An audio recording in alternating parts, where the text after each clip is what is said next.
Oke, teman-teman 1405 sudah terhubung kembali. Kita berjumpa kembali di sesi kedua dengan pembahasan kaji latih mandiri 3 ya untuk subtes penalaran umum 1 dan pengetahuan dan pemahaman umum. Boleh dicek kaji latih yang sudah dikerjakannya, apakah sudah dapat jawabannya belum ya? Kalau belum saya akan tuliskan terlebih dahulu, baru nanti kita ke pembahasan. Waktunya terbagi ya. Saya membersamai teman-teman sampai dengan 15.35, berarti sekira 1 jam setengah 90 menit ya. 90 menit itu berarti 45 menitnya kita arahkan untuk PU dan 45 menitnya untuk PPU. Nah, tetapi jika eh, jika kita lihat ke soal-soal PU kan tadi beberapa sudah terbahas ya. Jadi mungkin tidak dibahas semuanya juga. Kita pilih beberapa. Boleh teman-teman mengajukan atau saya pilih soal yang tidak ada dalam pembahasan tadi di sesi pertama. Baru nanti kita ke pengetahuan dan pemahaman umum. Baik, silakan dicek kembali kaji latih mandirinya PU1. Yang manakah yang perlu dibahas? Sementara ini saya pilihkan dulu soal yang belum konsepnya ya, konsep materinya belum sempat terbahas tadi agar lebih lebih lebih efektif gitu waktunya. Saya mulai dari soal nomor 4.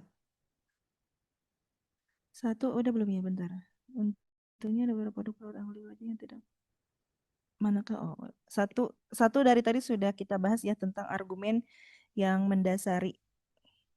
Jadi saya mulai dari nomor 4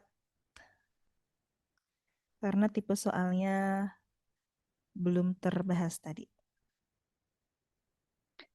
Baik, mari kita bahas kaji latih mandiri 3 dimulai dari PU1 terlebih dahulu ya. Soal nomor 4 ya, saya bahas ya.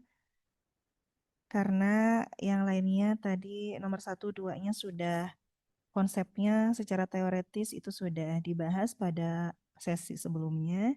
Jadi kita mulai sesi kedua ini dengan soal nomor 4.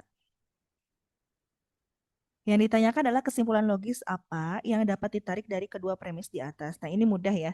Di dalam silogisme ini termasuk dalam materi silogisme hipotetik ya. Jadi ada hipotesis di dalamnya. PU misalnya, PU-nya adalah A, B, PK. PK-nya misalnya adalah eh B. Nah, berarti simpulannya adalah A. Kayak gitu ya. Ini mah paling mudah. Tinggal dicek saja apakah penghubung atau tem manakah yang menjadi penghubung antara PU dan PK-nya. Jika masyarakat tidak mengurangi penggunaan plastik, pencemaran laut tidak akan berkurang. Negasi ini. Pencemaran laut tidak berkurang dan biota laut terganggu. Pencemaran laut berkurang berarti ini terjadi B ya. Terjadi negasi B. Seperti itu kan ya. Berarti bagaimana jawabannya? Jawabannya adalah negasi dari A. Kesimpulannya adalah negasi dari A. Berarti masyarakat ini sudah ada tidak mengurangi penggunaan plastik, pencemaran laut tidak akan berkurang. Sebentar. Tidak, tidak. Jika masyarakat tidak mengurangi penggunaan plastik, pencemaran laut tidak akan berkurang. Pencemaran laut tidak berkurang. Oh, berarti enggak negasi ya. Tidak negasi karena bentuknya sama-sama negatif di sini. Jadi ini adalah A.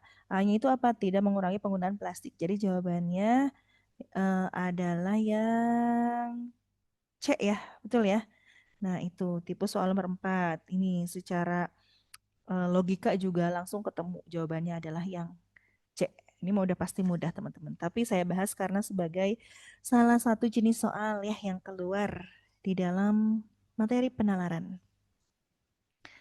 Kemudian saya lanjutkan dengan soal nomor 5 ya. Kayaknya PU ini dibatasi aja ya teman-teman ya. Kita lebih banyak di PPU nanti agar lebih paham lagi karena kalau PU sebagian besar tadi sudah terbahas 11 11 ini soal, jadi mungkin ini tidak terlalu mendetail, saya pilih aja soal-soal. Ini KLM 3 betul nggak nih teman-teman mengerjakan KLM 3 kah? Tadi saya dapat info Kaji Latih Mandiri 3, PU 1 dan PPU, betul nggak? Coba dicek dulu. Nah, ini adalah tipe soal yang meminta kita untuk menganalisis, menilai perbedaan dari sebelum dan sesudah. Nah, kalau sebelum dan sesudah itu biasanya arah yang diinginkan adalah kepada yang bentar, ada yang bertanya nih. Kalau misalnya ini yang ditanyakan ke sebelum sesudah, biasanya arahannya kepada yang perbedaan ya. Yang namanya perbedaan itu terlihat ketika sudah terjadi seperti itu. Halaman berapa? Ini kita bahas KLM, Kaji Latih Mandiri ya. Kaji Latih Mandiri 3, PU 1 dan PPU. Kita bahas soal ini dulu ya teman-teman ya, sambil saya menunggu konfirmasi apakah lanjut KLM 3 atau bagaimana. Nah, ini ada yang bertanya tadi, ini gimana jawabannya? Apakah mungkin salah? Simpulan dari teks tersebut adalah negara X tidak dapat disebut negara mandiri di bidang energi surya. Negara X, subjek, tidak dapat disebut negara mandiri. Ini adalah predikat. Oke. Untuk disebut sebagai negara mandiri di bidang energi tertentu, suatu negara harus mampu memproduksi panel surya secara mandiri. Satu syaratnya ya. Dan mengekspornya ke negara lain. Ini adalah syarat kedua. Oke, begitu? Kita lihat dulu apakah sama ataukah berbeda antara predikat yang ada di dalam pernyataan dengan yang ada di dalam simpulan. Itu yang perlu kita garis bawahi terlebih dahulu ya, teman-teman. Karena kan kalau kita bicara misalnya udah jelas nih syaratnya PU itu syaratnya adalah A, B misalnya. Terus PK itu ternyata C. Nah, di simpulan itu yang akan keluar adalah ya kalau C anggota A ya misalnya. Kalau ini sama-sama A berarti C, B. Itu nggak akan lari dari sini. Jadi kalau kita lihat kepada simpulannya disebut negara. Nah, itu kan kemungkinan besar adalah sejalan ya. Jadi kemungkinannya simpulannya ini ideal sesuai dengan yang seharusnya hadir sebagai sebuah simpulan kalau dilihat dari pola pembentukan subjek predikat yang ada pada premisnya.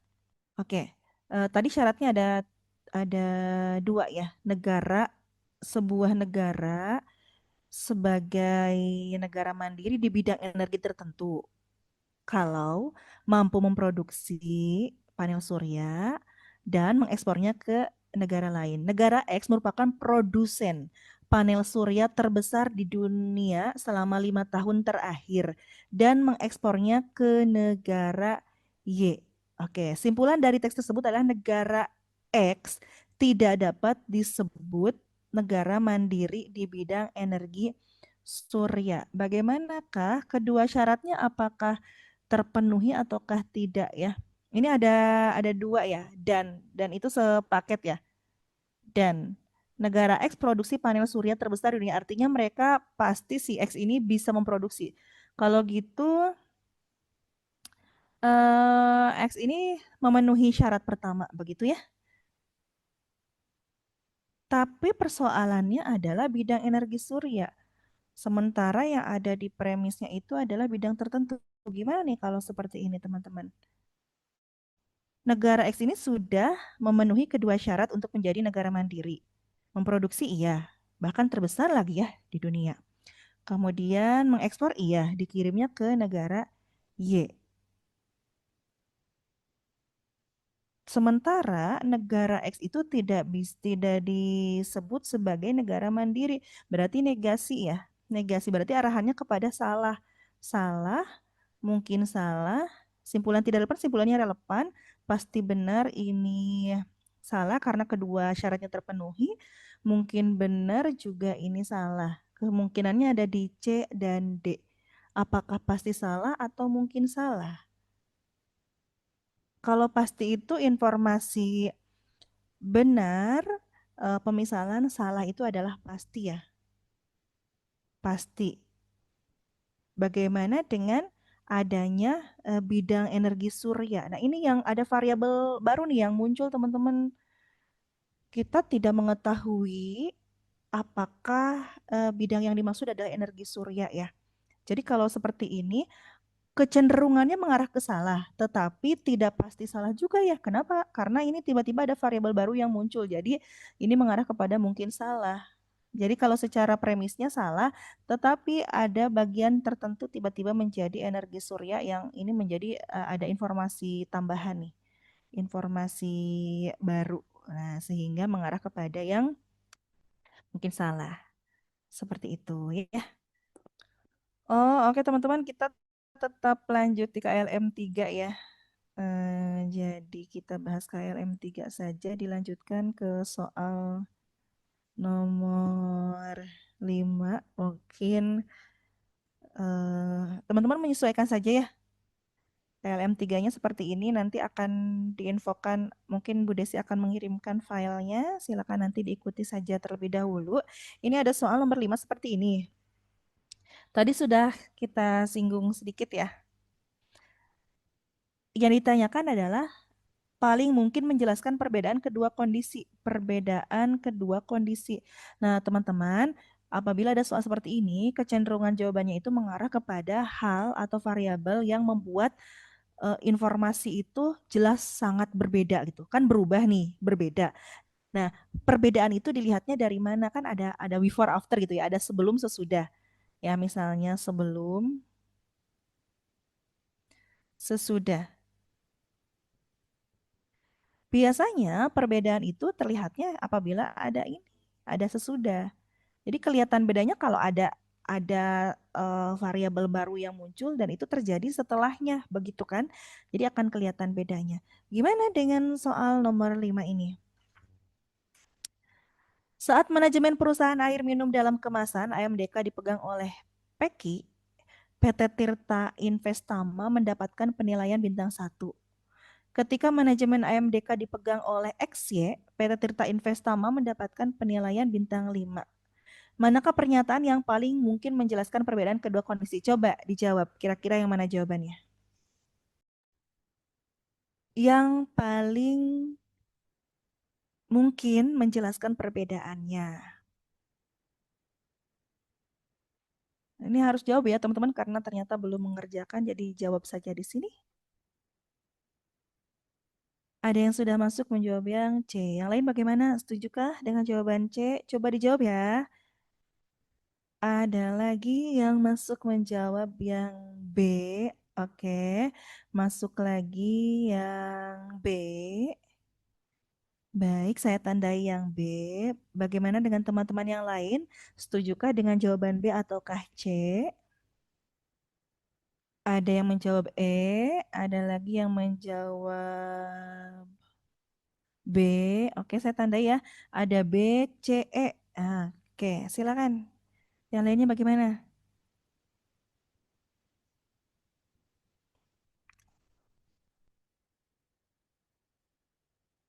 Saya beri kesempatan nih untuk mencoba menjawab teman-teman. Saat dipegang oleh Peki,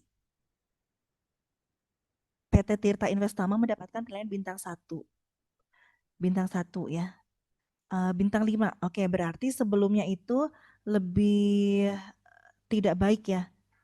Tidak lebih baik daripada yang sesudahnya. Sesudahnya itu lebih bagus kayak gitu kan.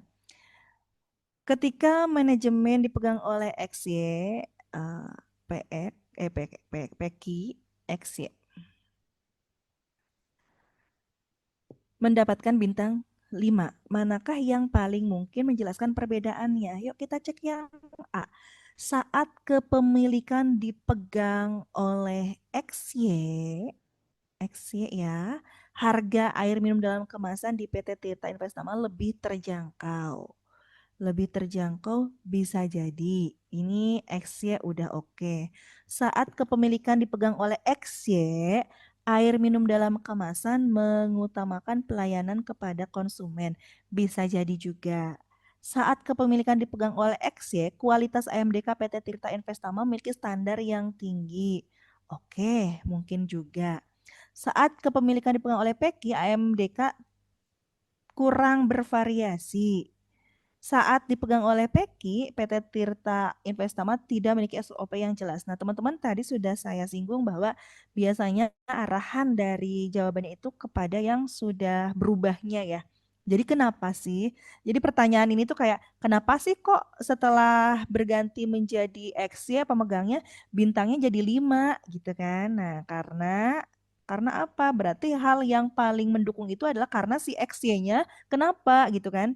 Jadi kita fokus ke sebelum sesudah nih. Sesudahnya itu dipegang oleh X, Y. Berarti yang paling mungkin itu ada di A, B, C. Nah, di antara ketiga pilihan ini, manakah yang hubungannya paling logis dan paling dekat sehingga menjadi variabel penentu perubahan bintang? Kira-kira mana yang paling mendasar yang akan sangat erat kaitannya dengan penilaian bintang 5? Oke. Lebih terjangkau, pelayanan, ataukah standar tinggi? Karena bintang itu lahirnya dari konsumen, seperti itu, berarti kita cari hubungan yang sesuai dengan konsumen. Bintang itu kan penilaian itu lahirnya dari konsumen, berarti arahannya kemana? Arahannya adalah kepada ini, yang B. Itu jawaban soal nomor 5 ya, yang B. Kenapa bukan yang A dan C? A, C itu mungkin, tetapi kemungkinannya lebih kuat yang B karena itu sudah yang namanya penilaian itu kan bergantung kepada pandangan konsumen. Kalau konsumen dilayani dengan baik, tentu saja akan menilai dengan bagus juga gitu. Lebih terjangkau, terjangkau itu kan relatif ya. Ini tidak menjadi indikator mutlak bahwa sebuah penilaian itu mengarah kepada yang bagus karena harganya. Nah, tapi kalau karena pelayanan itu akan berhubungan langsung dengan penilaian. Harga tidak serta-merta langsung berhubungan dengan penilaian. Lalu standar tinggi, nah ini juga lahirnya dari apa? Tidak ada makna interaksi di sini ya. Hanya dari jadi pasif nih, hanya dari si pengelolanya, tidak lahir dari si konsumennya. Gitu. Itu soal nomor 5 yang B jawabannya. Oke, kita lanjutkan dulu ya. Berikutnya nomor 7 nih saya tampilkan. Teman-teman silakan coba dijawab lagi. Baiklah, silakan dipilih kira-kira jawabannya yang mana. Ini tadi kita bahas. Oh, ini tadi ada kita bahas, tetapi polanya agak sedikit mengecoh nih. Jadi silakan coba dijawab. Kira-kira yang manakah jawabannya? Manakah pernyataan berikut yang paling tepat mengenai data tersebut? Datanya apa? Datanya adalah ini ya, dari sini fokusnya ya. Anak-anak sekolah yang rutin makan ikan tuna, subjek, memiliki predikat nilai akademis objek lebih tinggi daripada yang tidak. Seorang peneliti menyatakan konsumsi ikan laut tuna dan sebagainya, meningkatkan predikat fungsi kognitif adalah objek. Mengurangi risiko penyakit jantung, objek 2. Nah, ini objeknya ada banyak teman-teman.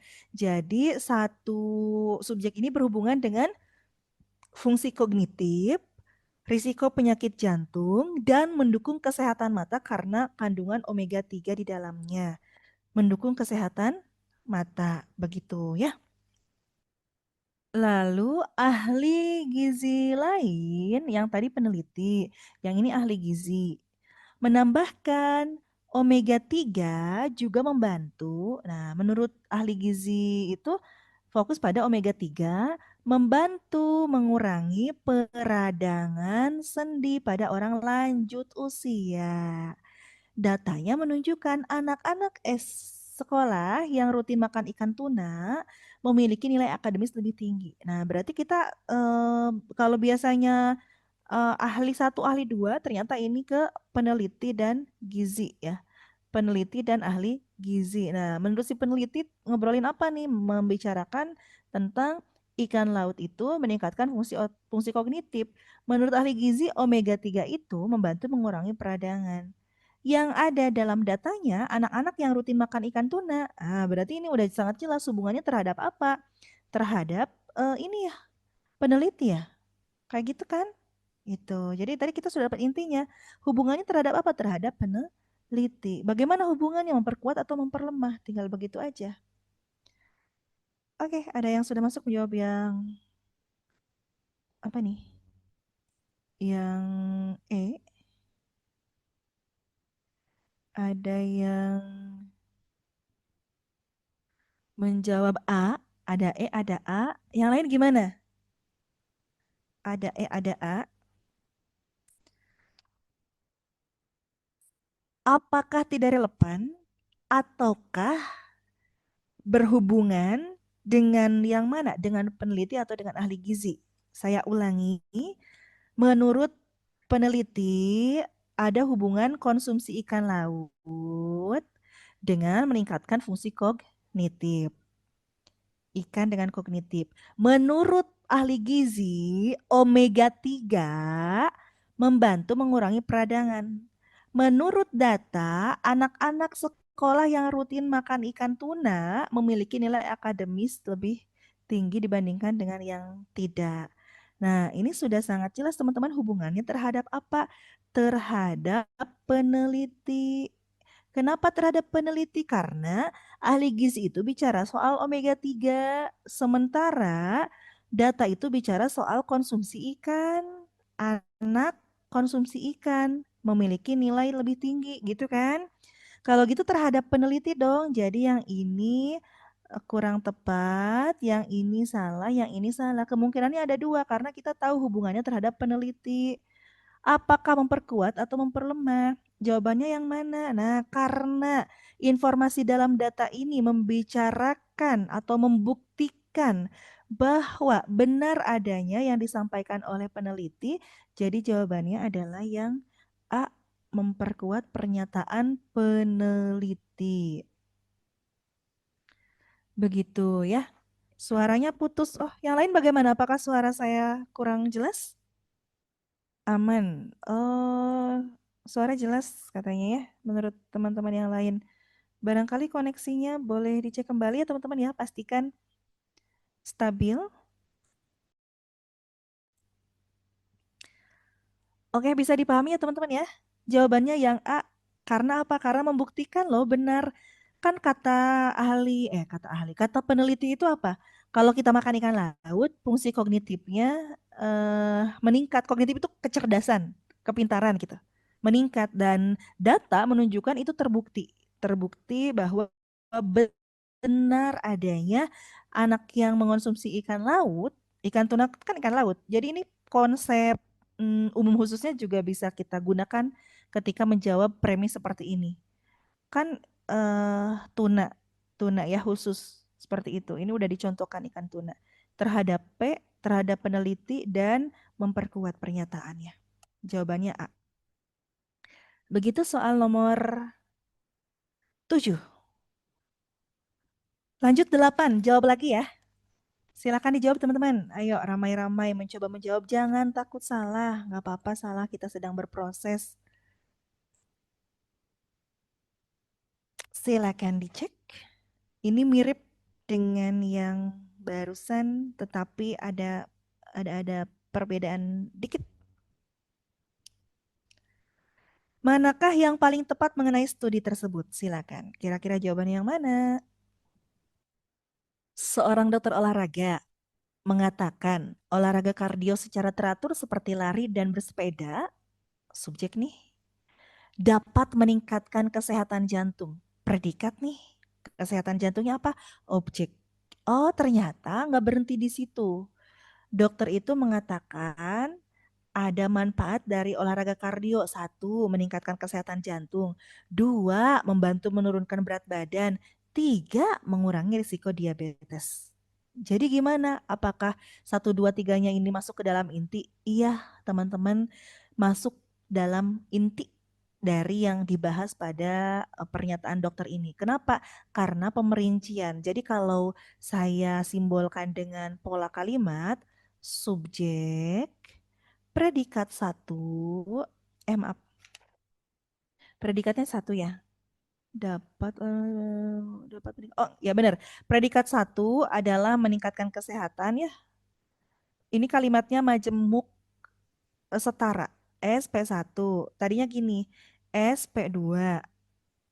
SP3. Oke, jadi ada tiga kalimat nih.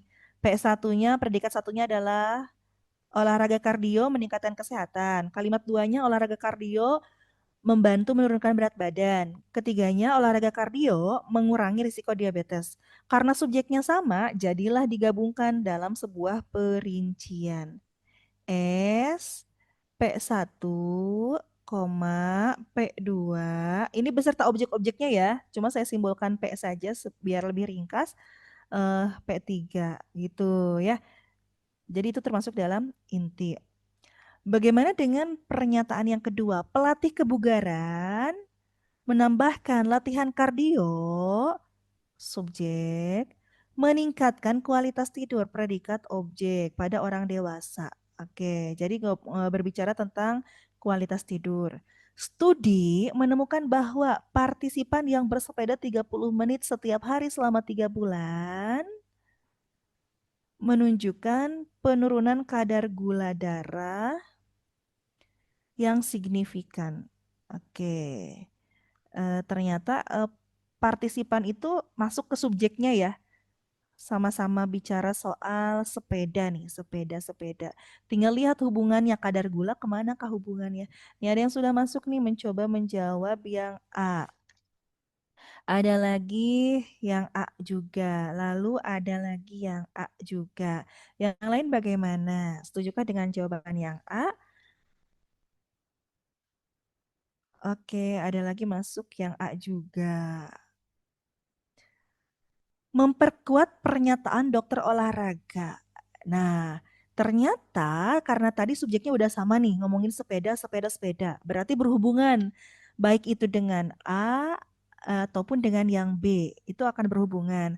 Lihat predikatnya, ternyata predikat yang dimaksud oleh studi adalah kadar gula. Kadar gula itu masuknya kemana? Ke diabetes. Berarti jawabannya adalah yang A. Betul sekali ya teman-teman yang sudah masuk menjawab A. Benar, tepat ya.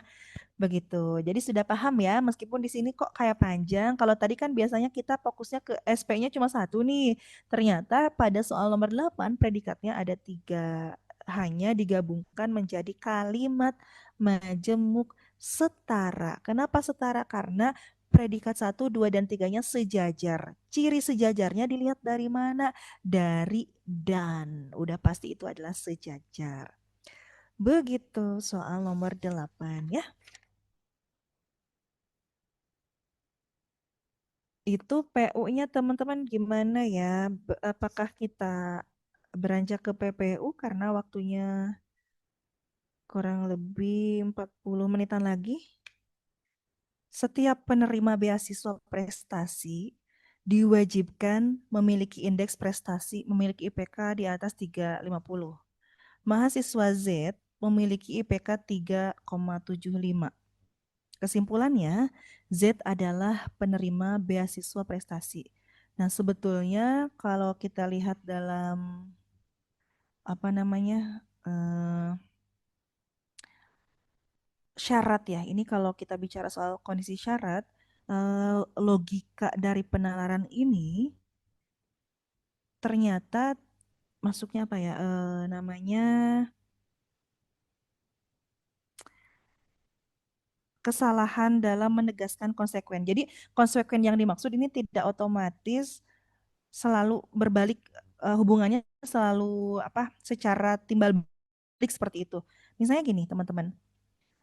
Beasiswa prestasi itu mewajibkan syarat ya. Jadi yang namanya mahasiswa berprestasi yang menerima beasiswa prestasi itu IPK-nya di atas 3,5. Ini B. Nah, Z ini punya IPK 3,75. Sebetulnya, kalau kita langsung lihat ke sini, kemungkinannya benar ya, tapi nggak bisa kita pastikan benar juga gitu. Kenapa? Karena kita ternyata dibenturkan dengan syarat lain. Kalau secara logika kan ada juga orang yang IPK-nya 4 tapi dia bukan penerima gitu karena ada syarat lain. Jadi semestinya ada prasyarat lain yang menguatkan seseorang itu sebagai penerima beasiswa prestasi ya. Kalau kita lihat kesimpulannya tidak relevan. Simpulannya relevan sih, karena bicara tentang apakah dia penerima atau bukan. Karena pasti kesimpulan yang keluar tuh cuma dua ya. Cuma dua, yaitu kalau dia memenuhi syaratnya artinya sebagai penerima, kalau tidak memenuhi syarat berarti bukan penerima. Kesimpulannya relevan, sehingga yang A ini gugur. Memiliki kemungkinan salah. Nah, sebetulnya kemungkinan itu kan sifatnya 50%-nya salah, 50%-nya adalah benar. 50%-nya lagi adalah benar seperti itu kan. Tapi bagaimana kondisinya kalau seperti ini? Kita nggak bisa memastikan, nggak bisa memastikan itu benar atau salah. Jadi ini juga nggak bisa nih, dapat dipastikan benar juga nggak bisa. Jadi masih ada kemungkinan benar dan salah, salah dan benar seperti itu. 50%-nya benar, 50%-nya adalah salah. Karena tadi kelogisan yang kita ambil adalah kalau gitu hubungannya tuh nggak serta-merta. Jadi hubungan sebab akibatnya mahasiswa berprestasi itu punya IPK 3,5 itu. Bukan berarti yang setiap 3,5 itu prestasi ya, punya beasiswa prestasi. Nah, itu tidak selalu seperti itu, hubungannya tidak mutlak. Kalau A menyebabkan B, itu bukan berarti B itu menyebabkan A. Hati-hati ya, itu yang perlu kita pahami.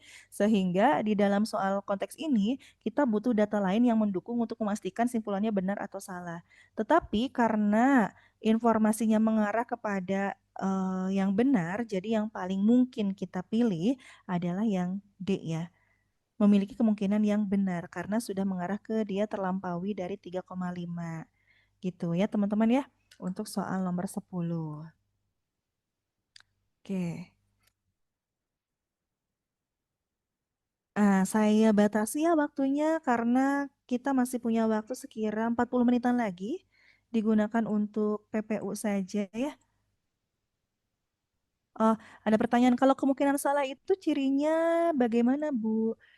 Kalau kemungkinan salah, berarti cirinya adalah si mahasiswa Z itu di bawah 3,50.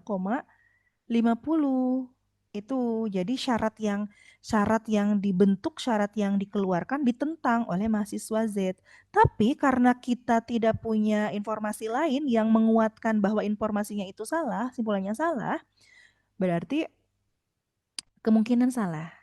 Kayak gitu ya.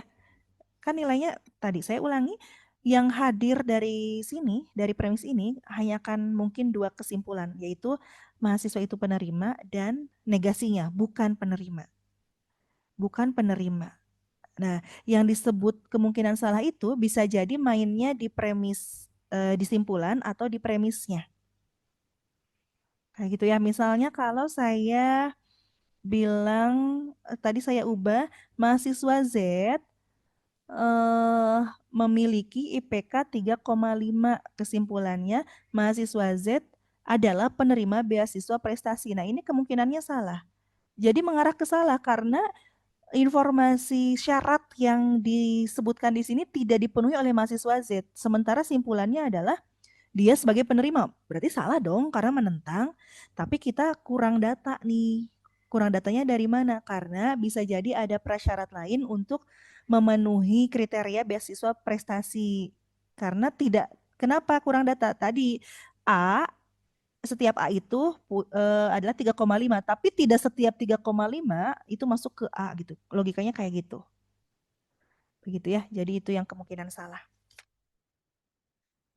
Apakah ada lagi teman-teman?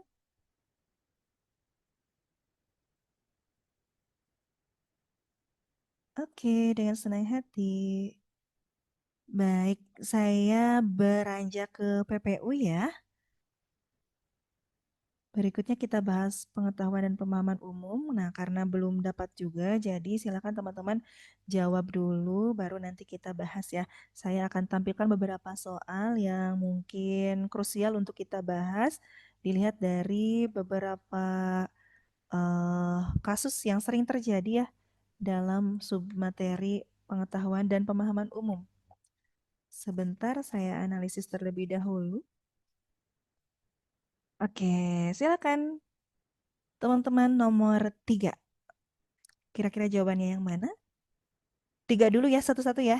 Nanti setelah selesai baru ke nomor 4 dan 5. Jadi jawabnya satu dulu aja yang dituliskan. Kalau mau coba jawab boleh, tapi dituliskan di kolom chatnya nomor 3 dulu biar saya tidak keliru membacanya. Pada bacaan, kalimat manakah yang mengandung kata yang bermakna tidak sebenarnya? Kalimat satu kah, dua kah, tiga, empat, ataukah lima? Teman-teman boleh sebutkan nggak alasannya kenapa? Ini kebanyakan memilih yang E. Saya tandai yang E ya. Tidak sebenarnya. Di bagian yang mana? Kata mengharamkan. Oke. Karena di sana ada kata mengharamkan. Baik. Mengambil satu langkah lebih. Oh, oke. Mengharamkan. Mengharamkan. Langkah, Bu. Oke, ada lagi. Atau yang kalimat dua, kata sudut. Coba yang mana kira-kira? Ada lagi nggak? Kalau mengharamkan menurut KBBI apa ya? Mengharamkan. Apakah itu denotasi atau konotasi? Mari kita cek terlebih dahulu. Mengharamkan. Membuat kalau dari pola pembentukannya, mengharamkan itu membuat menjadi ya, menyatakan atau menganggap haram, melarang. Jadi makna mengharamkan itu kan seolah-olah itu tendensinya kepada aturan tertentu ya, khusus misalnya dalam kepercayaan tertentu seperti itu. Padahal maksudnya adalah kalau kita lihat ke mengharamkan di dalam ejaan, di dalam KBBI itu ada beberapa entry yang masuk sebagai penjelasan kata mengharamkan. Yang pertama adalah menyatakan atau menganggap haram, atau sebentar saya tampilkan ya. Saya cari dulu di KBBI. Kata haram itu haram, mengharamkan, menyatakan atau menganggap haram, melarang, mencegah, menolak, berteguh hati untuk tidak melakukannya. Nah, biasanya kalau di dalam KBBI itu makna bukan sebenarnya itu ada simbol kiasan. Jadi ada dalam kurung ki gitu.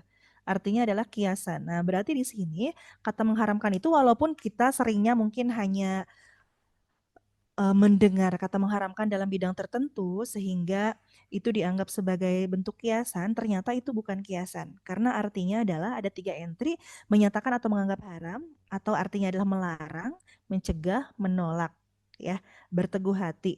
Itu ternyata bukan termasuk dalam kiasan. Nah, sehingga kata mengharamkan itu perlu kita pahami secara luas sesuai dengan KBBI itu tidak mengarah kepada makna pinjaman. Ini masih belum kuat. Bagaimana dengan langkah mengambil langkah tadi? Mana? Mengambil satu langkah, mengambil satu langkah. Ambil, yuk kita cek lagi ya. Mengambil. Bentar. Mengambil itu, oh nggak bisa. Mungkin arahnya teman-teman, kok langkah diambil begitu ya? Mengambil itu memegang sesuatu lalu membawanya, memungut, mengurangi, memiliki, merebut, menjemput, menganggap sebagai, mengutip, ya mengambil beberapa, memetik, ibu sedang mengambil bunga. Jadi luas juga. Nah, kata mengambil itu berarti di sana tidak mengarah kepada, oh ini saya tampilkan. Memegang sesuatu lalu membawanya, mengangkat. Contohnya ia mengambil buku. Ia mengambil 4 dari 10, bersisa 6. Ia dipersalahkan mengambil hak orang lain, ia memiliki merebut gitu kan hak. Nah, hak itu kan bukan sesuatu yang konkret ya. Jadi mengambil di sini, langkah di situ masuknya ke sini. Ternyata memiliki dan merebut itu masuk ke dalam ini ya hak itu. Menjemput ia mengambil adiknya di sekolah, menganggap sebagai ia mengambil anak, mengutip. Jadi sama aja ya, sama dengan kata mengharamkan ternyata tidak mengarah kepada berbentuk kiasan. Nah, nomor tiga ini jawabannya yang paling tepat itu terletak pada kalimat keempat. Beberapa peneliti bahkan mendaftarkan bot ini sebagai rekan penulis dalam studi. Nah, rekan. Kalau rekan itu jadi ada makna yang bukan sebenarnya karena si bot itu dianggap seolah-olah dianggap sebagai orang. Gitu. Jadi rekan itu harus orang, nggak boleh bentuk yang lain gitu. Makanya jawabannya adalah yang tidak sebenarnya. Itu di kalimat keempat. Lalu, kata yang memiliki makna lebih luas dari kata editor dalam kalimat lima. Coba dicek editor. Editor, kira-kira yang manakah jawabannya? Oleh karena itu, maaf, kalimat lima yang mana? Namun, kepala editor sains salah satu jurnal ilmiah ternama di dunia mengambil satu langkah lebih memutuskan untuk mengharamkan penggunaan teks hasil olahan ChatGPT dalam bentuk maupun editor. Yang manakah jawabannya? Yang lebih luas ya? Yang lebih luas berarti di atasnya editor. Editor, pihak berarti ya. Editor tuh orang kan? Orang atau pihak. Nah, mana nih yang lebih luas daripada ini? Boleh dijawab teman-teman? Oke, ada yang sudah masuk menjawab yang C. Masuk lagi jawab yang C lagi. Ada lagi yang lain? Saya tanda yang C. Apakah sesuai? C, Bu. Oke. C lagi. Ada lagi kah? Di atasnya editor, yang lebih luas dari editor. Penulis dan editor itu sejajar, ya.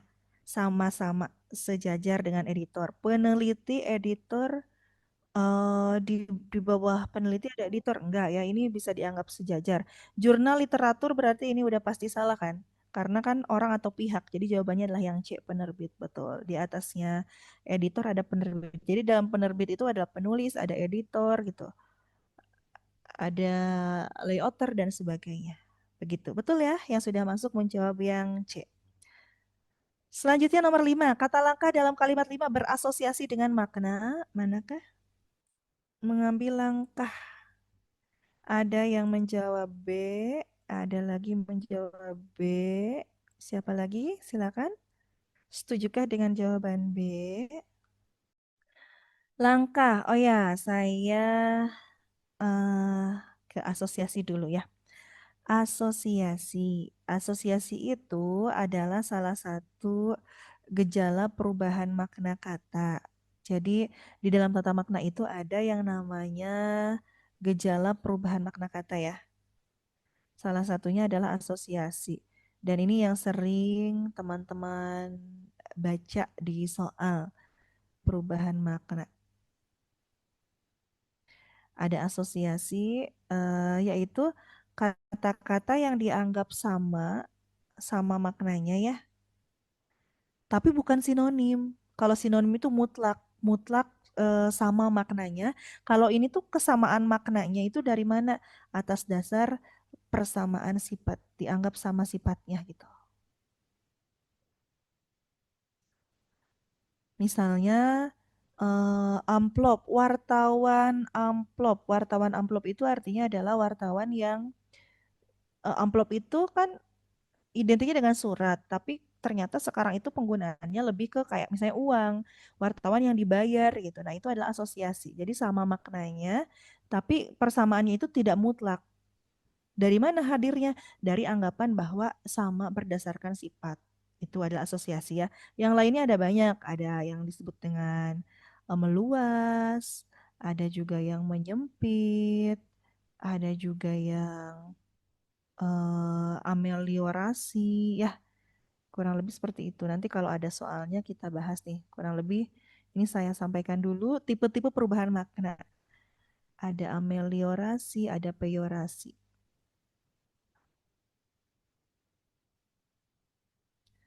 Ada juga sinestesia. Kalau sinestesia itu berhubungan dengan indera.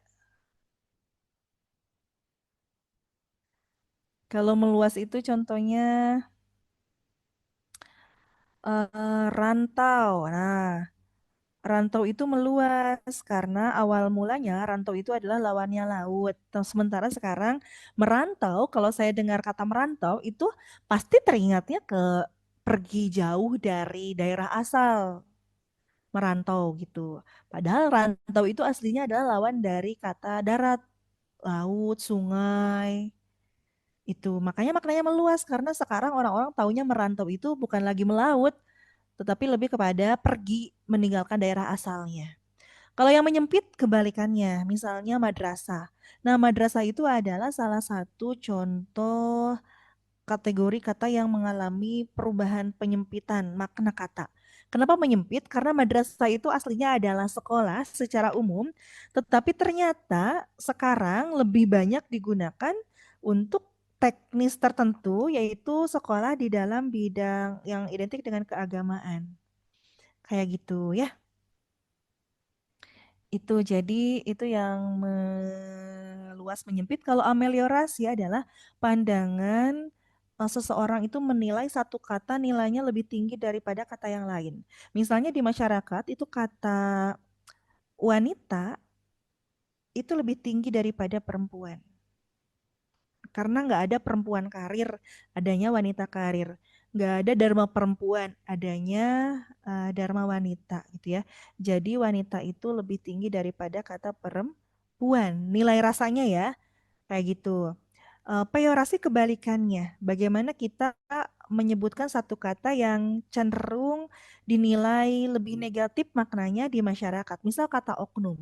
Kata oknum itu akan menjadi negatif karena makna di masyarakat itu penilaiannya seperti itu. Padahal oknum itu sama dengan pribadi loh.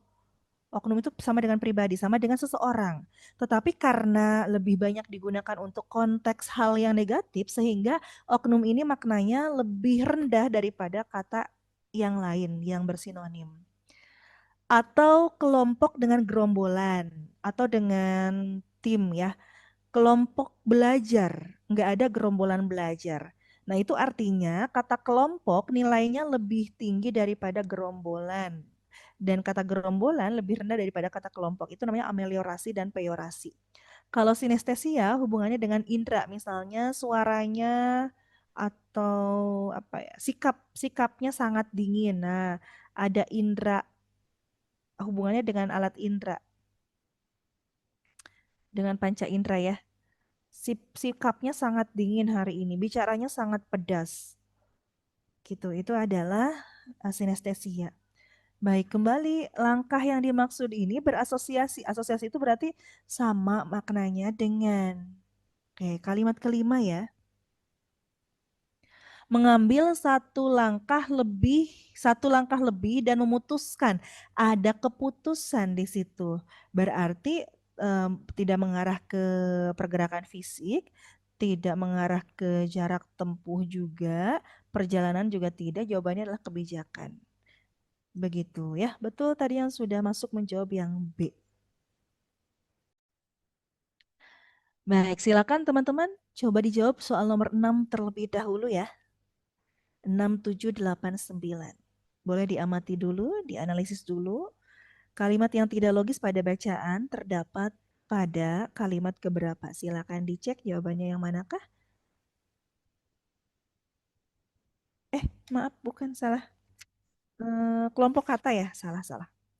Kelompok kata dalam bacaan tersebut yang memiliki pola makna yang sama dengan kebutuhan manusia. Baiklah, silakan coba dijawab dulu. Ada yang sudah masuk menjawab yang A.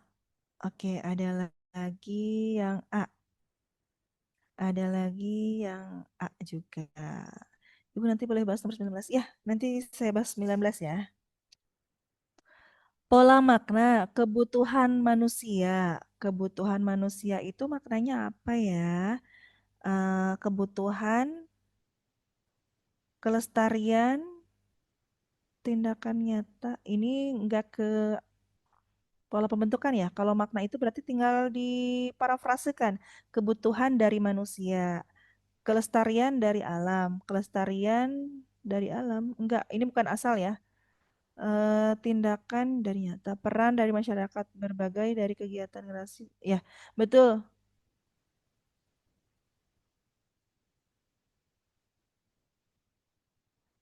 Bentar, bentar, bentar, bentar.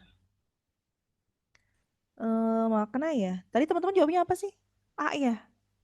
6A, 6A. Oh, oke, oke, oke. Kebutuhan manusia, karena ini yang ditanyakan adalah makna, langsung aja para prasakan. Kebutuhan manusia, kebutuhan dari kan? Kebutuhan siapa? Eh, Kebutuhan kata benda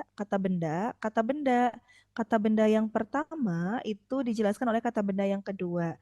Kalau gitu dari konsep benda-bendanya ini udah pasti salah.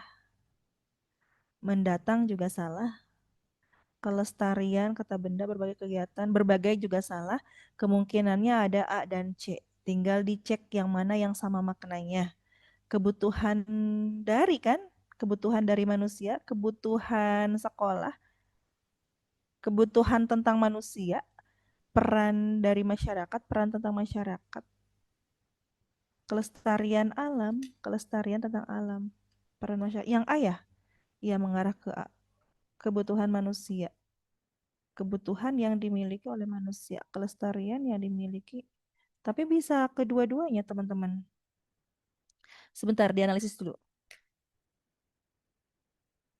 Alasan teman-teman pilih A kenapa? Coba boleh disampaikan? Kita berdiskusi. Oh, karena ada imbuhan ke A-nya ya. Kalau lihat dari imbuhannya, itu kan bentuk. Kalau yang ditanyakan kan makna. Makna, kalau makna itu tidak berhubungan langsung dengan imbuhannya, teman-teman.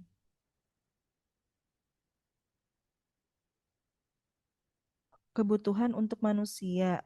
Ditambahin untuk kebutuhan manusia. Untuk kelestarian alam. Oh gitu. eh untuk peran masyarakat perlu dipertimbangkan. Jadi kalau mau memparafrasekan, kuncinya itu ada di sini. Kalau kita mau menambahkannya sebagai sisipan. Karena itu yang akan sangat jelas membedakan makna. Sementara kalau ada di awal atau di akhir, itu kan tetap dianggap sebuah frasa nanti semuanya. Nah, yang membedakan makna itu adalah adanya di tengah-tengah nih sisipannya. Kalau gitu bagaimana kebutuhan manusia, kelestarian, pakai konjungsi ya, atau kata depan boleh. Apakah untuk atau tentang atau dari. Kalau gitu yang mana jawabannya? Jembatan di antara keduanya ya. Sebenarnya kalau dilihat semuanya itu bentuknya sama dan konteksnya juga sejajar ya. Kebutuhan manusia, kelestarian alam, keadaan, peran masyarakat, perannya sebagai output atau kelestarian alam, kebutuhan manusia, peran masyarakat. Peran deh teman-teman, kalau kelestarian itu kan hasil ya. Sementara kebutuhan dan peran, kebutuhan dari manusia, peran kelestarian alam berdampak pada kelestarian alam. Peran dari masyarakat, iya, peran masyarakat, kebutuhan dari manusia, peran dari masyarakat. Kelestarian dari alam nggak bisa. Kelestarian tentang alam, kelestarian pada alam ya. Yang C, kalau kita lihat lebih sejajar dengan yang C. Jadi variabelnya sama, sama-sama mengarahkan kepada kalau di dalam konteksnya itu mengarah kepada sama-sama sebagai subjek awal gitu. Sementara kalau kelestarian alam itu biasanya mengarah ke akhir gitu ya. Nomor 7,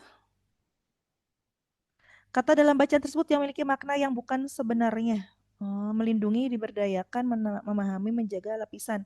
Melindungi di kalimat tiga, tindakan nyata untuk melindungi ekosistem. Enggak ya, ini sebenarnya diberdayakan pada kalimat kelima. Masyarakat harus diberdayakan, dijadikan ada dayanya, dijadikan berdaya ya.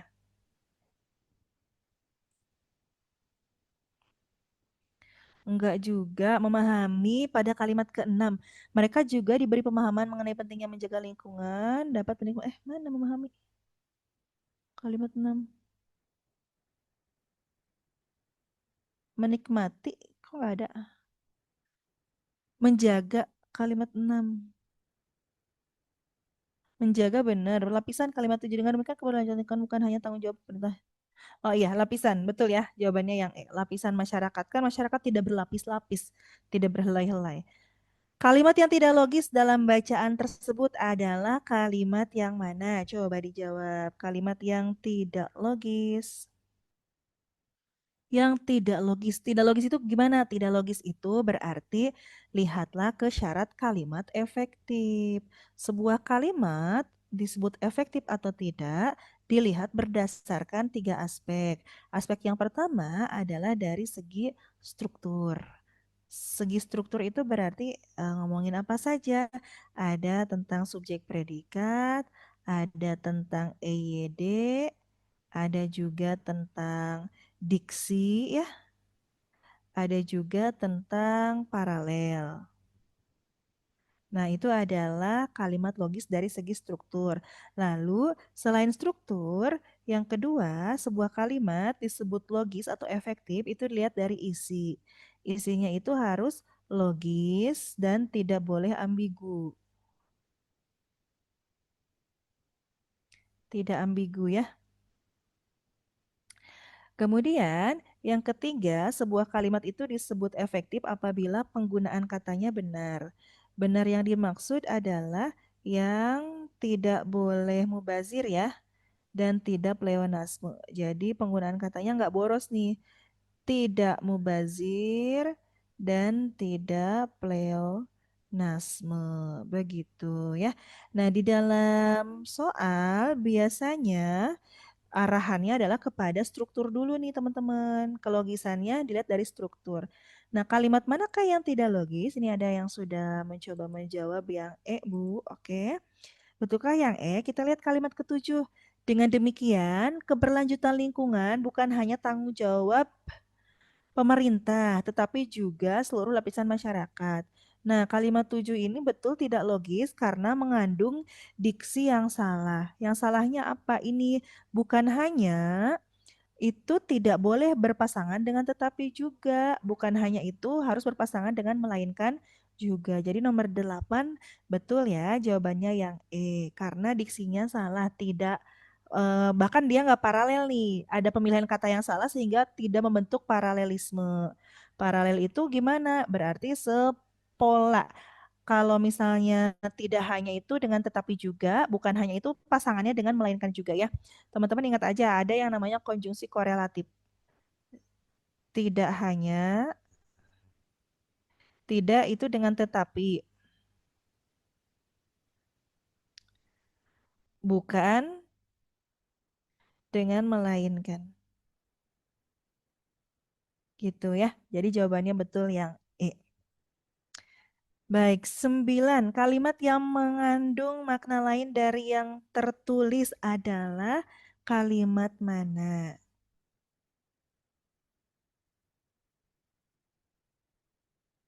Oh ya, arahannya ini makna lain itu bisa jadi dua. Apakah ada kias ataukah mengarah kepada tidak relevan, tidak padu, sehingga perlu dibuang. Tidak padu. Nah, nomor 9 ini diarahkan kepada yang tidak padu. Jawabannya ada di kalimat kedua ya. Kenapa? Karena keberlanjutan adalah bla bla bla. Keberlanjutan didefinisikan sebagai pemanfaatan sumber. Nah, ini kalimat ini memenuhi kebutuhan mereka sendiri. Tindakan nyata untuk melindungi ekosistem. Kalimat ini tuh udah ada di dalam kalimat satu ya mengenai definisi sehingga itu perlu dihilangkan karena tidak mengandung sebuah kepaduan. Gitu. Itu untuk soal nomor 6, 7, 8, 9. Ya, satu lagi ya teman-teman ya. Ini tadi ada yang minta membahas nomor 19. Coba dijawab dulu, ini sambil saya menganalisis juga. Nomor 19, bagaimanakah jawabannya? Kakak membeli buku Usisi Wabhala ing Wadi. Adik membawa novel UDDW2 Upunda Amanov. Kakak tidak membeli novel Amanov. Berarti kemungkinan kakak tidak membeli Amanov ya. Amanov itu kemungkinan adalah novel. Berarti polanya eh gini ya, tiga. Kakak tidak membeli novel. Kalau dinegasikan, tiga itu menjadi pertama urutannya. Kira-kira yang mana jawabannya? Bener nggak kayak gitu? Kakak membeli buku Usisi. Usisi itu berarti kakak. Berarti kakak itu tiga, satu. Akabali itu berarti membeli ya. Usisi akabali. Wabahala. Usisi kakak. Boleh teman-teman langsung dijawab aja ya. Sambil saya menganalisis kakak membeli buku. Berarti Inswadi itu adalah buku ya. Ketiga, kalau usis itu adalah kakak satu, dua, tiga.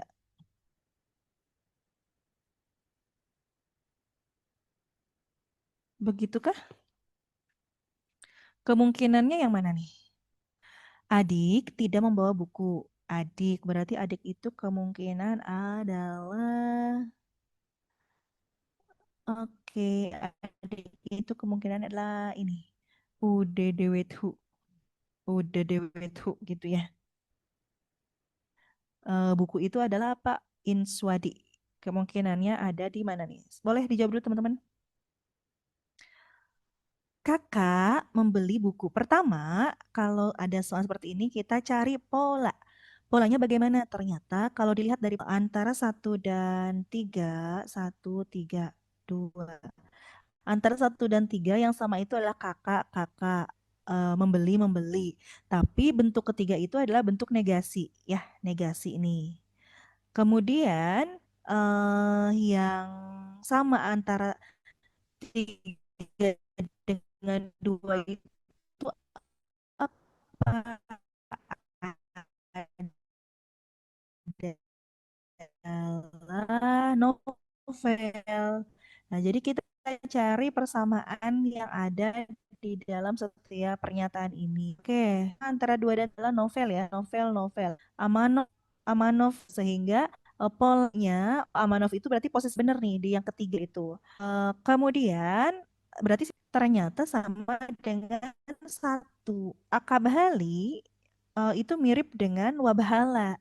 Tapi bentuknya kan berubah dari yang positif jadi negatif.